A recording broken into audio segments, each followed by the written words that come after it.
Man, that movie took a turn. Which part took a turn? God, the whole thing. We were just cruising along in this like low stakes, hilarious, fucking, like, what is this, early 80s horror, and all of a sudden these religious overtones and strained father-daughter relationships. It got just real serious at the end and kind of dark. It gets really dark at the end.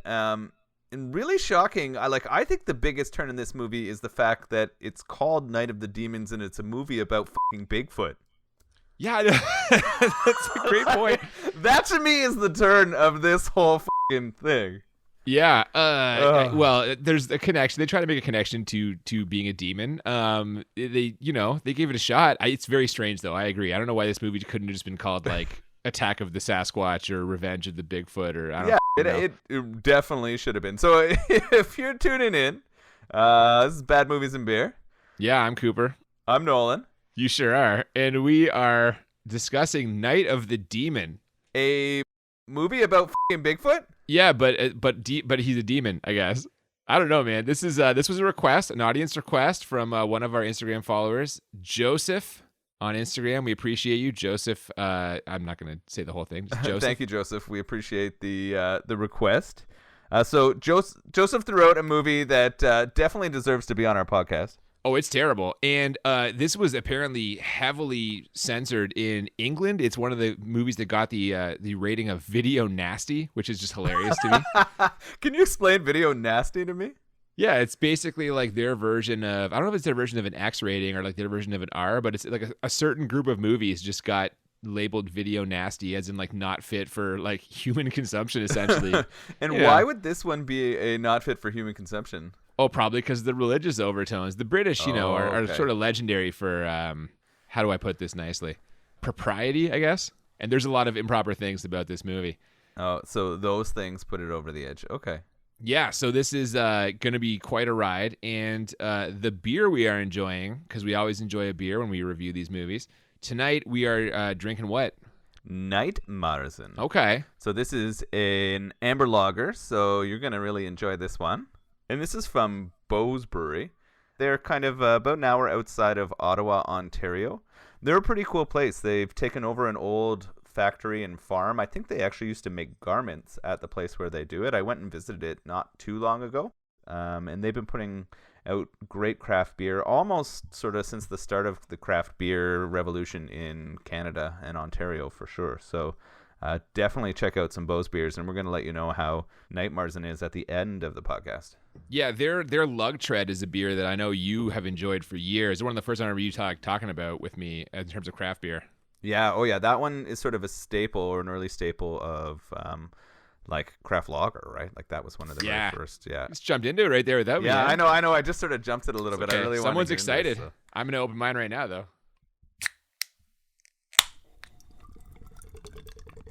So we open on an IV drip, and we've got some doctors talking about a patient who's been under heavy sedation. It turns out he's got half of his face burned off. And that character is Professor Nugent, who took his class on a trip, and it has gone horribly wrong. Yes, straight into horror storytelling. This movie is very much sort of a reflection on events that have happened. So the whole thing is a storytelling, and we go back and sort of see the events. And throughout that, there are several more going back in time and seeing events. Yeah, but this is the thing. It's the professor with the half a face that is telling these stories. He's speaking awfully well for someone with no bottom half of his face. And also, he is not at all speaking in any sort of way that would convey the type of emotion you'd expect for someone who's been through this type of horrible trauma. Oh, yes. I want to tell him. I want to tell everyone what's going on in that forest. He's fucking deadpan. Yeah. What is happening? If this guy has gone through a traumatic situation, why is he not emotional at all? And then you've got doctors around him and an investigator who are all delivering just such wooden lines. You can't believe it. I think the doctor is the same one who's at the start of all of those sort of 50s videos telling you about how important it is to brush your teeth and how we need to be aware of the atomic threat. Holy crap. I can see that for sure, man. Yeah, these guys are, if they're professional actors, I think professional is a very generous term. Anyway, Professor Nugent says that the rumors are true. There's a demon in the forest. And he's going to start at the beginning. there's a fisherman who is brutally murdered, and that fisherman's daughter came to the professor and his anthropology class when they were going to take another trip into the same forest where her father was killed. We immediately flash back to that fisherman in the forest. He's attaching a lure to a fishing line, and this is the first instance in the movie where we get what I call the creature view. Okay, I called it the Squatch cam. Okay, yeah.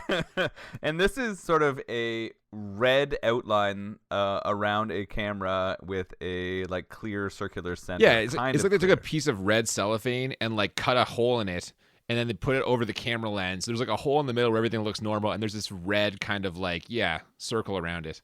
Yeah, you described it kind of as the poor man's predator vision. Oh my God, it's the homeless man's predator vision. Are you kidding me? It's and terrible. I kind of agree with that. It's really, really poorly done. So not only is the visual effects incredibly like low budget, the sound effects are just absurd. So what happens every time we get a flashback or an encounter with our demon / Bigfoot in this movie? Whenever he's about to show up, we get this like ridiculous kind of early ambient synth with just like, I don't know, man, like it's so metallic. It sounds like, to me, almost like a theremin and someone trying to create what I would consider science fiction sounds. Like it goes into almost space sounds. I'm picturing sort of like 2001 A Space Odyssey type stuff every time this creature shows up. So it shows up as this fisherman sort of getting his tackle ready. Yeah, man. And the fisherman turns around, sees it, stands up, for some reason reaches out as if to like shake the Sasquatch's hand. Yeah, he's trying to greet it. He says, "Hey, I'm a man of nature. I'd like to meet this hairy fellow." That goes terribly. The creature grabs his arm, and we cut away to a shot of silhouettes on the side of a tent. Now, the creature rips the guy's arm off, but really what happens is the creature's holding the arm, and all of a sudden, the body just like drops down out of the frame. He doesn't actually pull it away from the guy. This just like disconnects on its own. Oh, it's really well done. Oh my God, it's not. and you get this scene of the fisherman sort of like stumbling away as you get the blood spurt kind of on the camera view, and then blood spurting out of the wound of the arm that's been torn off. Yeah, well, no, but he falls in the ground, and then we see like there isn't blood squirting out of the wound because of what I can only assume is budget and effects limitations. He lands in the ground, and then like blood starts flowing out from the ground, like the bottom of the wound. None of it's coming out from the top, or like 99% of the wound. It's all coming out from underneath him, because that's how I guess he's pumping it out. It is mostly billowing from under him. I was shocked that the arm getting torn off killed him like immediately. Like I thought there was going to be like I think you can survive losing an arm. Like, for a while, know. for longer than the sure. 5 seconds it took for him to drop. So he's down and out after that. This is a common theme in this movie. When Sasquatch does something to you, you are dead almost immediately. Like there's very little time between whatever harm is caused to you and your death. But then we have that sort of blood pouring out in that cheap way, and it sort of bleeds into the credits, right? Yep, we get the titles, and then we immediately cut to a lady pulling up in a car to the kind of music that you hear in like health and safety training videos. Just so much pan flute. It was just a ton of pan flute, right? Really hard pan flute. The cars and the outfits and everything date this late 70s, early 80s like so hard. Dude, the next thing I've written down is there's a man here to meet her, and just what a shirt on this guy. Like, yeah, the way they're DPs at this time and the stripes in the shirts are something that probably should come back again. Yeah, that's the professor, Professor Nugent, and he shows grainy camera footage of a family who seem to get startled by a huge hairy creature. Turns out those people were never found again. Officially, this has been declared a hoax, but now the fisherman. So now there's 2 instances of this. He introduces this daughter to his class. Little sidebar here. During this scene, we get a closer shot of Dr. Nugent, the professor, and he has got such a dirty mustache. Like, this dude looks like the kind of professor who only sleeps with his students. He's a perv fester. Oh, seriously, yeah. Oh, man. Yeah, it is funny because that almost comes up as a storyline a little bit in here. Not that he tries to sleep with any students, but his wife doesn't want him to go on this field trip to find Bigfoot because she's worried he's going to try to get with some co-eds. Well, she has eyes. She can see what his mustache looks like. Like, she knows this is like... She knows that's sort of where he's going to go. What I found funny about it was they keep talking about him being the old professor and like all of the kids are supposed to be young. But they're all the same age. Like the guy playing Yes. the professor might be 3 years older than all of the students in the class, and they keep talking like the mustache is aging him. But I think that's because it's not his fault. Like, he is appropriate professor age. It's because the students are much older than they should be. Too old. Yeah, they definitely don't look like university students. No. College students. So this lady, the fisherman's daughter, explains to the class there have actually been many similar events, and they've all been decried as hoaxes after the fact. We get the impression of some kind of possible conspiracy happening here. And one such case, and I love this because every time anyone talks about a case, we get the flashback scene to like the brutal murder, and they're all hilarious. Yeah, this is sort of a theme running in here. The flashbacks are really, really funny. I mean, the whole thing is a flashback, but the flashbacks within a flashback are hilariously done. These are all, as we learn as going through, going to be Bigfoot murders. Before we get into this one, I have a question. Is Bigfoot violent? I've never heard tell of like legitimate Bigfoot attacks. People who have like claimed to have seen Bigfoot, they always just kind of see it walking through the woods like slowly, and then it just leaves. I have never heard of Bigfoot trying to murder people. So this one kind of like, I question why he would be chosen as the villain of this kind of movie. I just thought that was interesting. I've never heard of him being violent either. I feel like you can make a horror movie about anything at all. So they were just like, you know what haven't we tried yet? Let's do a Bigfoot. I mean, they have, and they called it Night of the Demons. There you go. So this murder is hilarious. It's a young girl who saw her boyfriend brutally murdered. We get a flashback to the circumstances. Turns out they were in a van parked on an isolated road. And what were they doing in that van? Yeah, they were getting it on hard. It was like one of those creepy vans, though, like the white vans without windows. As opposed to those uncreepy vans that all women want to have sex in? I guess. Like, come on, I don't know. I know. But so they're there. We've got the music really going. They're getting down. So this is the first sort of nudity shot in the movie. And it happens pretty quickly. Like, it does, yeah. We're like 8 minutes in. And I guess it's a horror movie, so they got to keep the sort of nudity count up pretty high. I wanted to bring up that there was a straight nipple in mouth event. And this is third time, I think, in our podcast that this has happened. And I just bring it up because you very boldly claim that never happens, right? Yeah, like, I thought I'd never seen it before, and I was proven wrong, and I've seen it again now. So I don't know, man. I don't know. So that's happening. Right. She has giant hair, like giant, emblematic of the 70s, this huge blown out hairstyle. On top or below? We don't see on the top of her head, man. What are you bringing up? No, they're having sex. I was just curious. She's making a whole bunch of like moaning noises as the guy is like licking her stomach. He's not low enough to be doing anything that is making any sort of noises like that. No, and you can see both of his hands too. So she's just really into stomach play. Apparently, yeah. And while this is happening, she thinks she sees something at the window, and she's right. It rips open the van doors. It grabs the dude, and it mauls him like all over the roof of the van. She's looking up at the roof as it's making sounds. When this is all over, this guy, her gentleman lover's bloody hand and face just slides down this windshield. So this is interesting. I mean, you know what's going to go wrong because even before you sort of see the Bigfoot or Sasquatch, you hear the theremin sounds and the space synth happen. The death scenes or the like Sasquatch scenes in this are so drawn out. She is literally sitting in that van for like 5 minutes screaming. And her screams, I thought, were almost exactly the same as her sex noises. They were like... She sounded more into it. She sounded more into it. They sounded the same, and she just kept doing it. She didn't react. She didn't try to get dressed. And, like, it was ridiculous. And it sort of, this scene ends on her with her mouth wide open. Frozen in terror. And this really intense pupil zoom, like right into her eye all the way there. I wanted to know, did she die of fear? Well, she wasn't moving. I thought we had a freeze frame for a second in the middle of the movie. It's not, though. She's just in there. You mentioned we get that intense zoom in on the eye, and from the center of her eye, we cut to Professor Nugent and his girlfriend. He's leaving for the trip soon. It turns out it's going to be just a few students going on this trip with him because the college has withdrawn their sanctions, and I wonder why. Well, I mean, they don't really want him going away with co-eds. They're right about the results of that or the bad press, but... Yeah, I don't blame them. He looks like the exact kind of guy that would get in that trouble. But clearly they don't believe in the Bigfoot story or the Sasquatch story. They're just like, what are you doing? Can you do some real anthropology? Well, what university really, though, is like, yes, a male professor on a sleepover in the woods with a bunch of his students? We'll sign off on that. Like, I mean, this was like late 70s, early 80s. I'm pretty sure that it was a little bit more likely back then. He's going anyway, and even his girlfriend calls him on it. Sure, it's not just an excuse. to be alone in the woods with some student femme fatale. But really, she's just got a bad feeling about it. So he for a while, and that puts her at ease. How do you know that? He was joking with her, and he climbed under the blankets. Now, he certainly was headed towards the lower region of her body when he climbed under. He's going to lick her stomach like the guy in that van. Yeah, well, we know that works, basically. This movie is Absolutely. teaching us that stomach lingus is the way to go.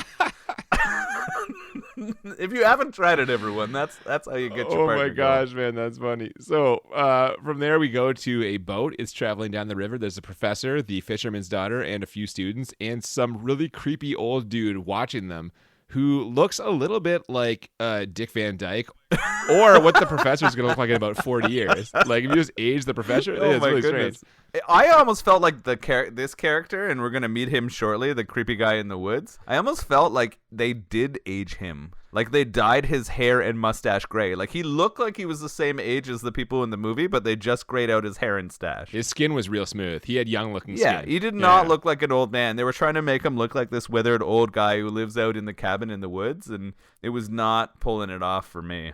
It was weird, though. Like, we're getting really weird vibes here. They're traveling down the river. They got creepy people looking at them. It was feeling like it was going to go somewhere weird pretty quickly. And it kind of does, but it actually takes longer than I expected. They dock the boat. They go knock on this cabin door, but there's no answer. One of the students looks in and sees someone, and it's that creepy old guy. Mr. Carlson is his name. Turns out that he sent some letters about the various deaths and sightings. The professor wants to talk with him about this, but apparently he's got to go hunting right now. Yeah, it's weird. He grabs a shotgun. He kind of like brushes them all off, walks past them, and just leaves for like the whole fucking day. Yeah, one of the students immediately calls bullshit on this because he's like, he didn't take anything except the shotgun. Like he didn't take any kind of anything else that you would require for hunting if you're going to be gone for a while. So they think this is a scam. They decide to set up camp to wait for him. And in what is clearly a sign of the times, all of the male students and the professor are going to force this one female student to do all the cooking and cleaning. It was so gendered. They said they brought her along to do that, and then she said she'd lied, and then she agrees like almost immediately to just do it, and you're just like, holy really? Yeah, what are they going to do? Send her home? Like, come on, she's already there. Yeah, it was brutal. And of course, she, instead of wanting to do the cleaning, wanted to just dance. Well, that's not a point in her favor, I don't think. There was no fucking like science or other things she was there for. She just wanted to dance and have she's on a fun camping trip, and boy, does that go wrong for her. Mr. Carlson comes back, but he still doesn't want to talk. He says maybe in the morning. Elsewhere, we see a guy in a sleeping bag. It's not one of the students or anyone on the trip. It's just a random guy in a sleeping bag in the middle of the woods. No tent. Yeah, so this is strange. So without preempting a Sasquatch memory, they go to one. And it's a man sleeping in a sleeping bag, but in the light. It's not night. It's like during the day. Hold on. You think this is a flashback? I assume this was just happening like at the same time, just somewhere else. No. So this felt to me like a flashback, just the way that the camera worked and where it was. And because it was light out and not dark out at the time, I kind of felt like this was a flashback that I don't know if the Bigfoot was having it or someone else was just sort of sensing this kind of event. But it didn't seem like this was happening in the time and place of the actual camping trip. This, for me, I don't know how you felt about it, but this was by far my favorite of the various Bigfoot-related death scenes. This is fucking hilarious. This one's good. It's not my favorite. We're going to get to my favorite still. I want to hear about that because this one, the guy's in the sleeping bag, the Sasquatch, Bigfoot, whatever you want to call it, picks up the end of the sleeping bag and starts swinging it around in a circle. Now, this guy, for some inexplicable reason, does not go for just flying out of the open end of the sleeping bag. He stays in there as the Sasquatch spins it around and around and around. Then the Sasquatch lets it go. It goes flying through the air and right onto a pointy branch that is sticking up of like a down tree. It is a direct hit right through this dude's chest. Like, come on. This is the most absurd thing I've ever seen. Pure impales him. Right, impales dead him center. upside down. Bullseye. Upside down. And he fucking gurgles out a death as blood like pours out of his body as he's impaled on there. As soon as the Sasquatch picked up the end of the sleeping bag, he would have slid out the other end. This makes no sense. This is the most ridiculous death scene I've ever seen. It was fucking spectacular. I mean, we learned throughout this movie that Sasquatch is like fucking amazing at killing. Like he's always got it on point. He's always doing what he wants to do. and he's a fucking machine at it. Like, everything that happened in here was because Sasquatch wanted it to. I'm just assuming he grabbed him by the ankles. Like, he grabbed through the sleeping bag onto the ankles and spun him around. Sasquatch knows what he's doing, and he even released it on the perfect angle to get him in the chest. That part's absurd. It was so funny. It was really, really funny. Again, we were told that it was going to happen because there was that loud space sounds as it the synth warning sign of the Sasquatch. But it was really hilarious. It was. Now, later that night, one of the students knocks on Mr. Carlson's door with a bottle of booze to kind of thank him for letting them camp there. Carlson invites him inside. They chat a little bit, and the student reveals that he doesn't actually believe the professor. He just needs extra credit. Now, Carlson says that the kid has no idea what he's talking about and points him towards a woman named Crazy Wanda. Now, interestingly, in this scene, despite saying he doesn't smoke, there are several cigar butts in an ashtray in Mr. Carlson's house. I think this student was sort of baiting him, right? He was trying to get some information. He brings him some liquor, and he tells him that he doesn't care about this. But I think he actually is interested.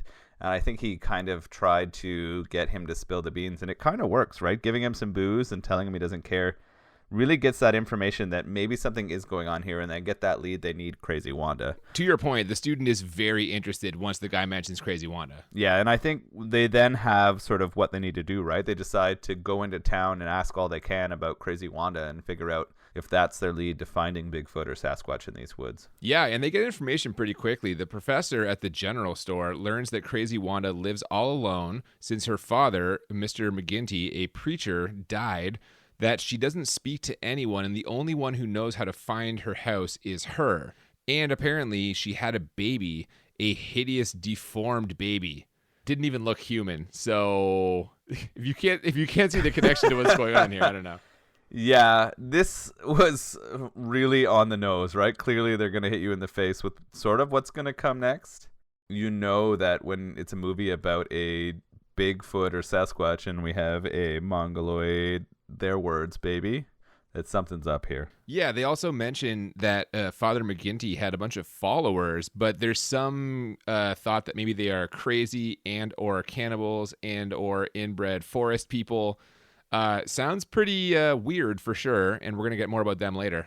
You start thinking that there's some kind of like cultish connection here, right? Like you've got a very sort of strong preacher and a lot of followers, and it seems pretty strange. And as they are sort of wrapping up getting information from the people in the town, they decide that they're going to go look for her. And then they have this weird shot of the sheriff. Yeah, and he is smoking the exact same type of cigars that were in the ashtray in Mr. Carlson's cabin. So it feels like he's going to play a pretty big role as we move forward in this movie. Well, and they make sure to hammer that home by really giving us a music cue that tells us, like, look at that. Guys, did you see the cigar? But he does not play a major role at all. Do we see him again even? We do, only in one scene that's like an occultist scene, and that's it. And he does nothing in it. They just sort of pan on him again. That sure seemed like big time setup with absolutely zero payoff. It's strange. This movie kind of does that a few times, and they're really hammering you in the face with what's sort of to come, and then you don't get the sort of larger fun payoffs later. No, not at all. Later, they are traveling further downriver when another creepy guy is watching them. They set up camp and make a fire, and the professor tells another tale of the Bigfoot, one of these death stories here. We cut to, this one's your favorite, isn't it? Yes. Yeah, okay. So we cut to a lone motorcyclist who pulls off on a trail at the side of the road to take a piss. Now, the second that he pulls his dick out, the creature bursts through some bushes, picks him up by the dick.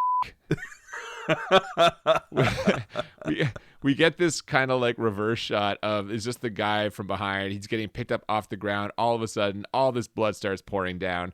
We see him stagger out of the bushes, and his dick has been ripped off his body. There's blood coming out of there, lots of blood, which he is clearly just squeezing out himself. You see him like squeezing something, the low budget effects, man. And he ends up bleeding to death on his motorcycle. Yeah, that's it. They find him dickless, bled to death on his motorcycle. Explain that one away.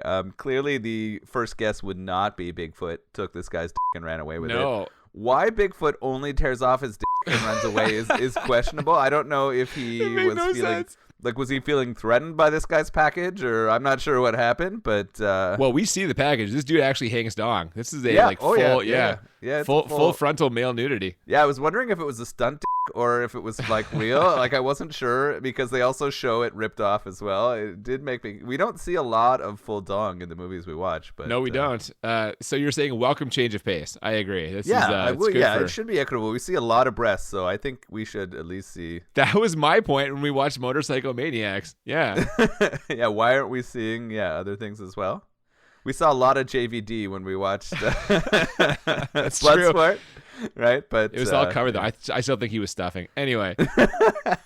So later on, they are walking through the woods, the professor and the students, and they find these followers of Father McGinty. It's some sort of cult worship session. There is a raging fire. There's a woman tied to a bed and some sort of effigy of a demon creature. It's clearly the Bigfoot type creature. I think they wake up. Like they kind of had set up their camp and they go to bed, but they wake up because they hear noises. They hear certain like chants and ceremonies, and the professor and sort of his right-hand student decide to go take a look, and they bring a gun. And you're right, they get to this clearing and they see an effigy, this big sort of wooden statue of a Bigfoot, and they see a woman on a table and then a naked man about to sort of rape her with all these other men around. He's chanting. literally going to do that. I don't know. He's climbing on top of her about to rape her. And so the professor does what? The professor fires off a few shots and these people scatter, which I have to believe like they also have guns, right? Like, why are they running away? This is their home turf. It was really weird, right? Because one of them they clearly show is the sheriff that they like had spent all this time on before, who like does nothing. He doesn't like, I assume he has a gun. I assume he knows how to use it if he's the sheriff, but he's gone. Somehow a thing of gas falls over and it lights on fire and then lights up the effigy.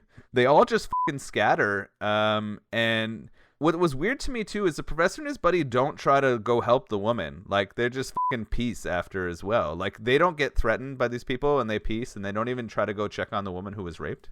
Yeah, it's very strange. And I guess like maybe they're just there for the science, because they take this effigy as proof that they are onto something, right? The fact that this is like exactly the kind of creatures being described, they think this is proof. There's something out here for sure.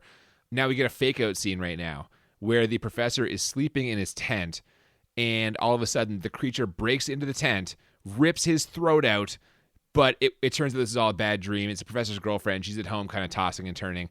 And this was just to fake us out and make us think he was going to die.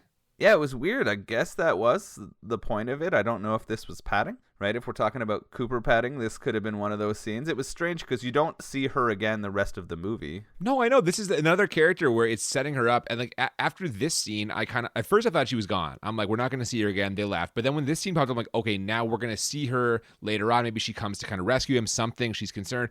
We never see her again. We don't see her in the hospital at the start or at the end. Like, why is she not there trying to like advocate or help him? Good question. I can only assume she thinks that he's a murderer because he came back and all his students are dead. I don't know. That's a good point, though. Now, the next morning, the boat is gone. Yeah, they wake up and shit, they can't escape. No, the post it was tied to has been ripped out of the ground. Now, what could have done that? Something huge, like an elephant. Come on, guys. I wrote that down, too. You know what you're there looking for. Like, come on. Yeah. Why would you jump to elephant? And then they immediately find a footprint that they go make a cast of. Well, unfortunately, they find this footprint, which is great, but in the bad news department, they realize that the radio they had and all of their ammunition for their guns was on the boat and are now gone. Yeah, that part made me angry. It was so convenient, and the guy told it to us in the most nonchalant way. Yeah. And we're just it's very really? convenient. Okay, yeah, uh-huh. And then they're talking about tracking the sort of footprints, and they realize that sort of Bigfoot used the water, so he couldn't be followed anymore. And they're like, oh, is he smart? They're trying to sort of figure out the intelligence of the creature that they're up against now. Yeah, we see later he's very smart. Later on that night around the fire, they analyze this footprint. They're discussing what it could possibly mean, the different, pressure points, and how this indicates something that's more kind of like humanoid in nature than your typical animal. They're really starting to believe this thing. While this is going on, one of the students makes a move on the fisherman's daughter. They're playing chess together. He tells her that he wants to take her to Hawaii, and sparks fly as they touch fingers over one of the chess pieces. Yeah, there's some cheesy lines here. It's kind of funny. What I found weird was this is happening, and then immediately after they make a connection, they transition to two of the students who are along with them fucking boning. Yeah, you'd think it would be those two, right? Like we jump from there to them. No. We cut to some other students where some sparks are really flying. I wondered if maybe the two there sort of contractually weren't willing to show their bodies. And so they decided to go with two other actors. I was like, this choice doesn't make sense at all. These two had just thrown down the lines and were like making a love connection, and then you show two other actors sort of boning down. Dude, I can't believe in a movie this low budget that they would have hired any actors who weren't willing to do whatever. That weren't willing to I just don't just think it's show, possible. No. just hang dong or show everything. They'd be like, we're paying you like $50 a day. Like, you're kidding me? Get the fuck out of here. We'll get someone else in here for this. Now, these two are really getting down. And all of a sudden, we get the creature view again. It comes out and claws the dude right down his back, which I'm pretty sure the creature doing that causes him to orgasm, like right there. He has the biggest orgasm of his entire life. Like, he has never come like that in his life. Like, he just lets it go, and you see his O face. He rears up, and he's got this like weird like pleasure pain moan. Yeah, no, the man is never going to be able to enjoy sex again. Like, he's never going to be able to come like that in his entire life. He is ruined for life. All right, you got to rein it in. Here's what I want to know. Why doesn't this thing kill them? It just scratches this dude, makes him climax, and runs off? It's really weird because you start to think in some way that the Sasquatch doesn't like people having sex, right? Like, it takes out those people in the van. It takes out the guy who takes out his dick. Maybe he thinks he's trying to off, like, in the woods there. Like, I feel like Sasquatch is not a fan of coitus. Like, if he's not having it, it's not okay if others are, is what I'm starting to interpret from this movie. He's anti-coitus. Sasquatch is anti-coitus. It's probably because of the religious connection that we're going to find out about later. Or maybe I'm just being very generous. Anyway, it doesn't kill them for some insane reason, and the girl screams, everyone comes running. This is more proof that they're getting closer. Now, the next day, the search for crazy Wanda continues, and after a lengthy hike, they find Father McGinty's cabin. It's got bars on the window and graves on the lawn. The professor knocks at the door, and a super creepy woman kind of like opens one of those things where you can see through, like, not a peephole, but you can see her whole face through there, and she puts a face in the door. This is like the first legitimately creepy part of this movie. Yeah, she is f***ed up and scary, right? The cabin, and she is really weird. They also have this really like almost circus-like childhood music go on when she appears on screen. It's borderline romantic. It's romantic creepy. Like, yeah. It is probably the thing that made me the most fearful in the entire watch of this movie is that strange music when Wanda is introduced, and it comes back a couple times, and it's clearly the music sort of like brings back the pain that she's felt. I guess. Well, you know what'll help make that pain go away, though? His professor gives her some candy. We found out earlier when he was talking to the general store owner that she really likes candy. Just buys candy all the time. So he gives her a little, and she opens the door. We get that kind of like creepy romantic music. And as they're walking in this house, they realize that this is the woman they saw at that cult ceremony. She's the one who was about to get violated by one of, I guess it was her father's followers. So what's going on with that? That's very strange. It doesn't get explained. Like, the really, really hard part about this movie is we never find out anything else about that cult or the things that are happening in there. Like, was there a plan to explain that shit and it just didn't happen? Or did they just decide, like, oh, we got to an hour and 30 minutes and we're just fucking good. Like, this is done. I think it's what you said. I think it's just there to be like a creepy scene, just to like add another element of scariness to this, right? And it certainly is creepy. They ask her a whole bunch of questions, but get no reaction at all until one of the students shows her the mold they took or made of this footprint, and she freaks out. What I don't understand is, so she freaks out, she shoves it and pushes it, and it smashes, right? And it makes you feel like she's afraid of the Sasquatch. Is that true? Oh, no. Not at all. Yeah, not even a little bit. We'll get into that more. So I didn't really sort of understand that scene. Yeah, it's weird. But, I mean, it causes them to leave her house, and they decide to camp on the lawn as the professor tells another one of these Sasquatch death stories. This one is about a woodsman. He's like a lumberjack. He's chopping some wood alone. He puts his axe down to wipe his brow because, you know, chopping wood is hard work. And the creature attacks. It grabs the axe and chops him right in the shoulder. We get a side view, so the axe comes down like behind the guy. You can't see that it's hitting him, but you also can't see that it's clearly not hitting him. But just my God, this is like so amateurish. I laughed out loud. So I don't know. It's funny because I felt like a lot of the death scenes, they didn't try to overdo it. Like, I felt like having a giant slashes in his neck that blood was coming out of, or his shoulder that blood was coming out of, was better than trying to like have the Sasquatch like chop his head off. Like, I felt like they tried to keep it simple. Oh my God! Well, no, because it's a budget and like talent limitation thing. They're just like, there's only one way you can make this axe come down. Have them stand to the side. We'll film them from the side. Put the axe down like on the other side of him. It'll look like it hit him because the camera won't see where the axe goes. If we play a theremin really loud while it's happening, everyone's gonna buy in. It's fine. Yeah, man. So like you were saying earlier, this gets him in the shoulder and he just immediately collapses. Doesn't run, whatever. He's like falls in the ground and he's laying there basically dead. But in case there's any confusion, the creature finishes him off by axing him in the head multiple times. Well, now it's like our guy with the arm ripoff and the dick ripoff. They both just died instantly, right? Like, there's no coming back from a Sasquatch attack. Like, if Sasquatch touches you, you're I guess so. Now, you'll never believe it. Conveniently for us, watching this movie, this attack happened in the exact same spot where 2 Girl Scouts went missing. We're getting a bonus round of death stories here. Double recount of death? Oh, it's great. And now I gotta say, these 2 Girl Scouts who are both like 35 years old. I wrote down cougars in Girl Scout outfits. Yeah, exactly. They're walking around. They're lost. For some reason, they each have a large knife with them. Yeah, who hikes with a large knife out? If you tumble with a knife out, it is not a good scene. Which almost happens because we get that heavy synth sound, which can only mean one thing. It's another creature attack. Now they run, and they're running, and all of a sudden they run like right into the Sasquatch. So I don't know if they ran in a circle, or I don't know if it just like... Sasquatch is just super fucking fast, man. I guess so, like, man. He did a circle of them and got back to where they were going to end up. This might be the worst death scene out of all. Oh my God, it's ridiculous. He grabs them each by the arm that is holding like the knife, and then he kind of pulls them like towards each other over and over again. And so they end up stabbing each other. Like, as he's pulling them closer, he's making them stab each other. This is just incredible. This is so fucked up. This is like when you have a smaller sibling and you're like, take their arm and make them hit themselves, and you say, stop hitting yourself. He does this with these 2 Girl Scouts, and he makes them stab each other to death. It was really weird. I don't know why this one was in there, only because they thought it would be fun to like create this scene, because they thought it would be gruesome. I wasn't sure. And it was fun. Like, I was laughing the whole time. This is one of the most ridiculous things. We had more roaring, I think, in this scene than we had in any others before, too. They're really sort of trying to flex their Bigfoot roar muscle here.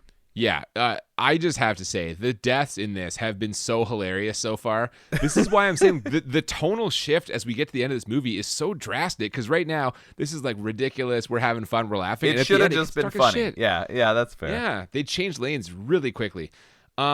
Later that night, one of the students gets the bright idea to go into Crazy Wanda's house and steal an old shotgun he saw in there. Now he gets it, and back outside, he hears a sound, which, of course, he decides to investigate by himself, wandering out in the middle of the woods. And now we get one of the irony deaths in this movie, because the creature sneaks up on him and smashes his head into a tree. And when he does, the gun goes off. We get this like super cheesy animation style orange flame explosion when the gun goes off. It does not look anything like anything real at all, let alone what would happen if a gun went off. Yeah, it's interesting. They use this sort of like coloring of the film later to show when the guy's face is getting burned, right? When the heat's going into him from the oven, but it does not pull off any kind of realistic like impact or gunshot. After this happens, the creature drags his body away. The professor and the rest of the students try to find him, but they lose the trail. But on the walk looking for the missing student, the professor has an idea. He wants to hypnotize Crazy Wanda. Where the did hypnotism come from? I don't know. And why? You said this when we were watching it. Why does he know how to do this? Yeah, why would an anthropology professor be an expert in hypnotism? I don't know, man. This is really strange. So they try to hypnotize her, and does it work? Not the first time. No, it doesn't. So what do they decide to do? Well, there's a locked room in this house that they have not been able to get in thus far. So after trying and failing to hypnotize her, the professor decides, F it, let's just break into this room. Yeah, he's like, do you have a screwdriver? And he breaks the lock, and they go into this room, which is clearly going to be traumatizing to Wanda, right? They don't give a fuck about her. Like, I don't know where their fucking sort of ethics are in terms of this. Academic ethics are out the window on this fucking hunt. No, he's all about discovering the knowledge now. Yeah, and so they're heading into this room, and this room is gonna bring back a lot of memories. yeah, it's kind of like it's been preserved almost, well, except for all the massive cobwebs, but it's clearly been untouched for a long time. This is essentially, one of them refers to it as like a shrine. There's all these religious pictures around. There's crosses. There's, like a 4-post bed kind of thing. Wanda immediately starts freaking out. She's freaking out. We hear her speak for the first time. She's my baby, which she's never talked before. As you mentioned, very traumatic. They pull her out of there, and they decide to go for hypnotism round 2. But this time it actually works. Yeah, someone who hasn't spoken in like a decade is now back. She's ready. I guess hypnotism will do that for you. I guess. He gets her to remember what it was like when she was a 15-year-old girl. We kind of see her sitting with this boy on the side of a creek, and then we get a sudden cut to a very angry Father McGinty. This scene is like hard to watch. It's really rough. Like, they're out on the front porch, and he's sweating and screaming at her and swearing at her and smoking her with a belt. And all she did was receive a thing of flowers from a boy, and this was just way too much for him. It's strange. We went from this like horror movie about a killer Sasquatch to this place where we now have the villain as a preacher abusing his daughter. Yeah, and what doesn't help make this any easier to watch is how bad an actor this guy is. He is really bad. Yeah, it's awful. He's sweating, he's overacting, and it's horrible. So he's so mad at her because she sat down and had a conversation with the boy who gave her flowers that he kicks her out of the cabin. Yeah, and again, here's more irony for you. He kicks her out of the cabin, and she's alone by herself in the woods. We kind of see her outside the house. And who should appear but the creature? She sees it, tries to run, but it catches her, and what does he do? Take it away, Noel.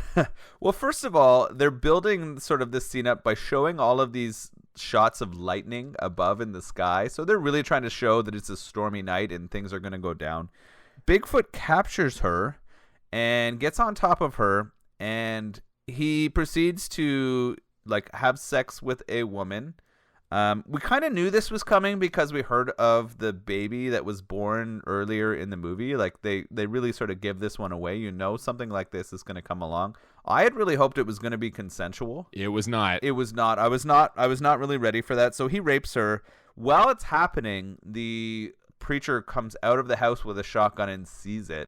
He actually shoots Bigfoot and he runs away. Yeah, he gets him. This is the first time we actually get a really good look at the creature, and the costume is so bad. Awful. Like we saw way back when we watched Swamp Thing, the costume in Swamp Thing is really, really terrible. This is even worse than that. Like this, it's worse. Yeah. Oh, definitely worse. Like the big bad costume in this is awful. It looks like somebody has sort of shredded old carpets and glued them onto a human. The face makeup's really bad too. It looks like a really bad David Bowie in Labyrinth. Like I that's sort of like the wig and other appearance is really, really rough. And you see far too much of it as this sort of weird scene's going down.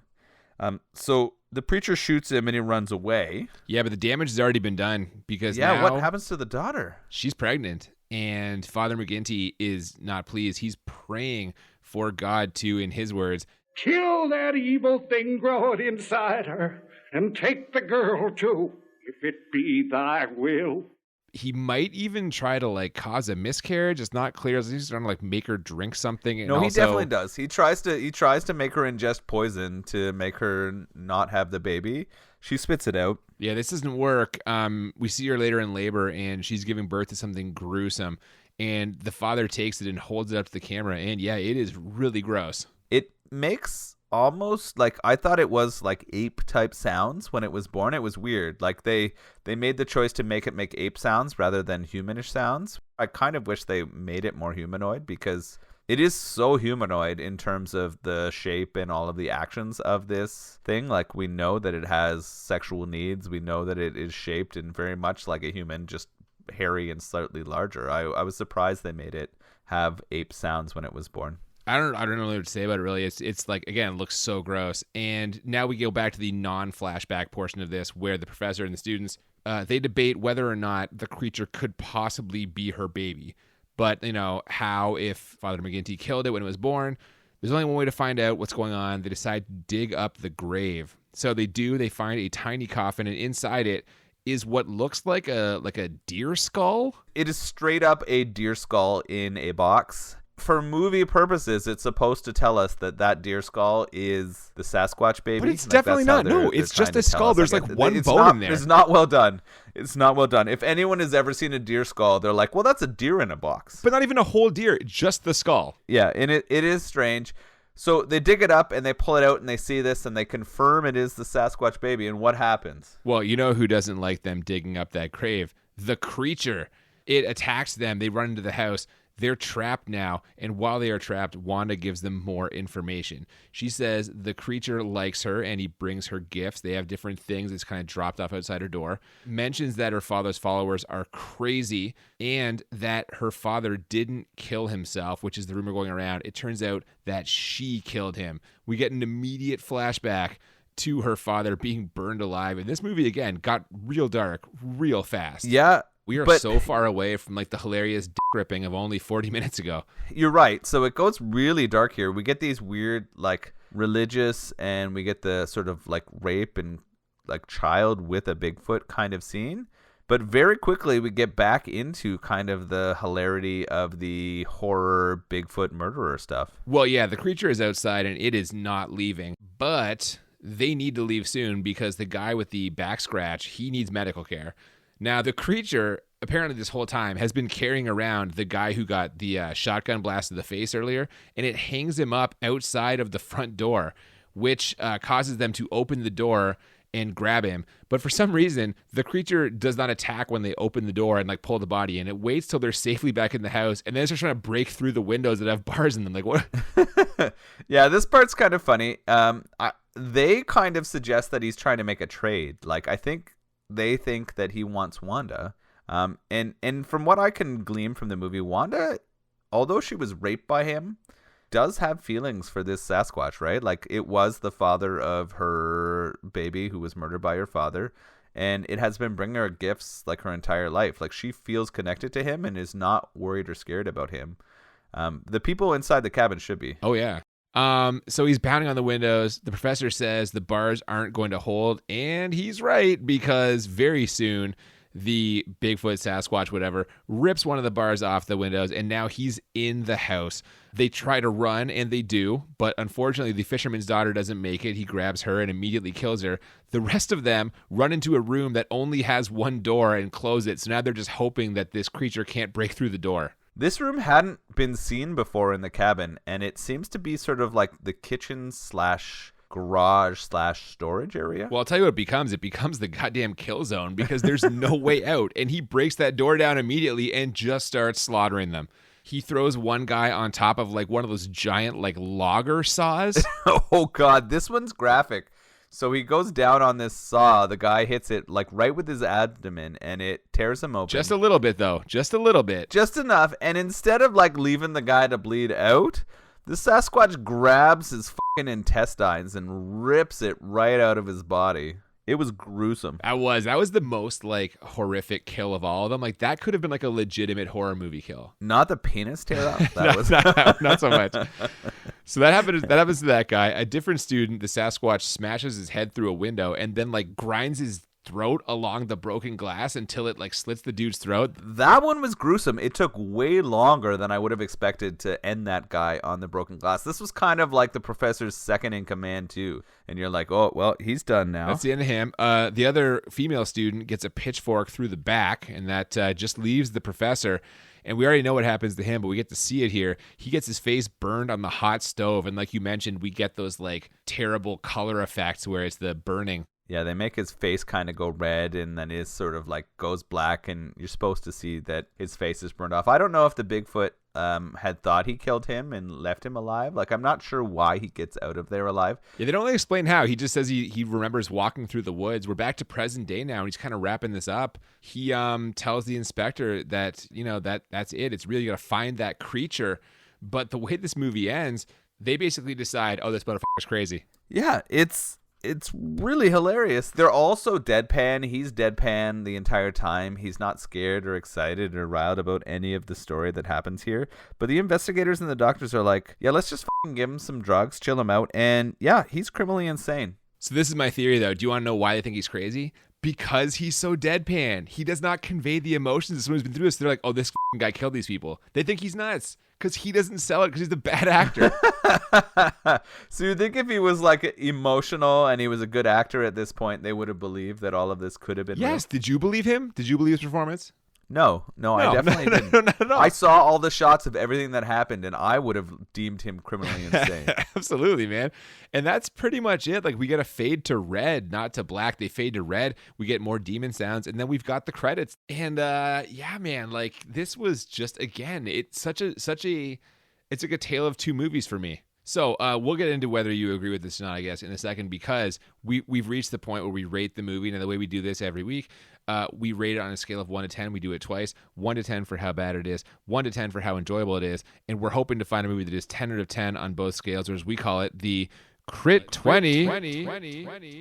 And I will go first for how bad this movie is. I'm going to tell you right now, it's in play because this movie is 10 out of 10 bad. It is really bad, man. Like, the acting is terrible. The production values are terrible. It's low budget. The special effects are shitty. The music is shitty.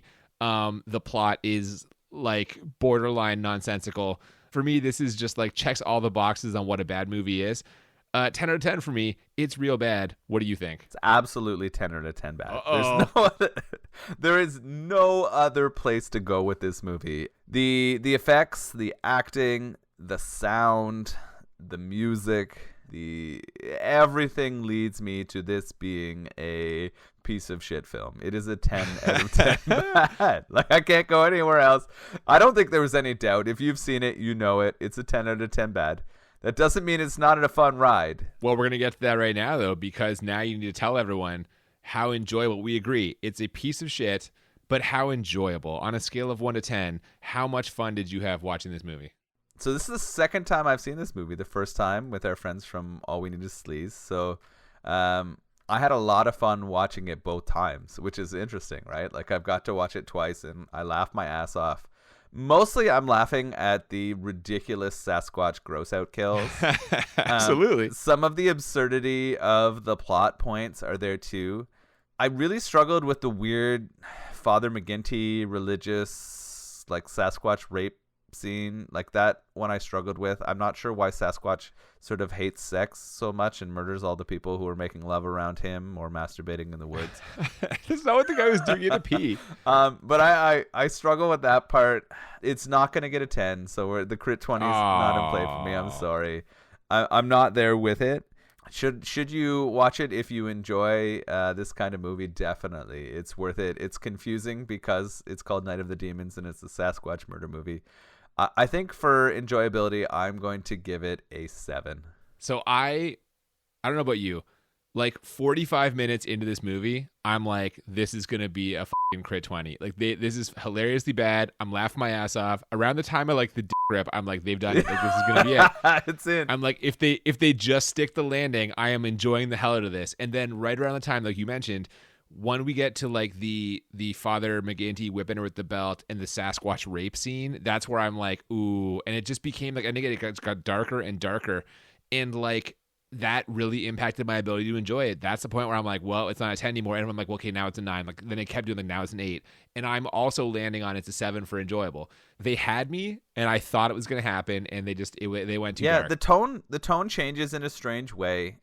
There's too many weird loose ends too, in terms of things that they create that seem important but never go anywhere. Yeah, good point. Like, if those two things were cleaned up for me, I think we would be much closer to that Crit 20 for sure. But I think a 10 and a 7 is fair. A 17 is still a high score for BMB. Man, they had it. They had it though. Yeah, they were so close. All right, what about the beer? You know what, man? I enjoyed it. You were right. I enjoyed it. It's an amber lager, clean, crisp, drinkable. And I had never had this one before. I think this is actually like, I think it's like a fall seasonal. So this is kind of for us, like leftover from a few months ago. But keep an eye out for this around September. If you don't like IPAs, it's good. If you do like IPAs, what did you think? Yeah, no, it was a delicious beer. It's Amber lager, so definitely a bit darker, way more malty, but also very caramel flavored, right? It had that sort of fall caramely beer flavor, which I do really enjoy. If you're ever out in the Ottawa area near Van Leek, Ontario, definitely go check out this place. They brew all kinds of different stuff, but definitely known for some of the lagers they make, but they can make some pretty creative sours and IPAs as well. And yeah, again, like pretty tasty, pretty enjoyable. Well, I think that'll just about do it for Night of the Demon. Next week, we're going to go a little more lighthearted. We're going to go with some sort of, I guess it was meant to be kind of a comedy, kind of a sci-fi. We're doing Mars Attacks next week. That is a comedy movie, isn't it? I remember ads from this and I think pieces of it, but I don't think I've ever watched Mars Attacks all the way through. Man, it was one of those things where I was really high on Tim Burton at the time, super stoked on Tim Burton, and I was so excited for it. I got all revved up, saw it opening night. It's a Tim Burton movie? It is a Tim Burton movie, and it's star-studded. You are in for a treat next week. I am excited for this. Mars Attacks. That sounds fun. I can't wait to see what beer we pair with that as well. So that'll be next week. Until then, you can find us on social media at the BMB Podcast on Twitter and Instagram. And if you want to send us any recommendations, you can sort of send those to the DMs on our social media or send us an email at thebmbpodcast@gmail.com. Yeah, we always love hearing from you. Love getting requests like this one. Thanks again to Joseph for this one. Good times. Yes, thank you, Joseph. We appreciate you listening. I'm Nolan. I'm Cooper, and we'll see you next time on Bad Movies and Beer. Keep it squatchy. The ultimate horror has been conceived during the Night of the Demon.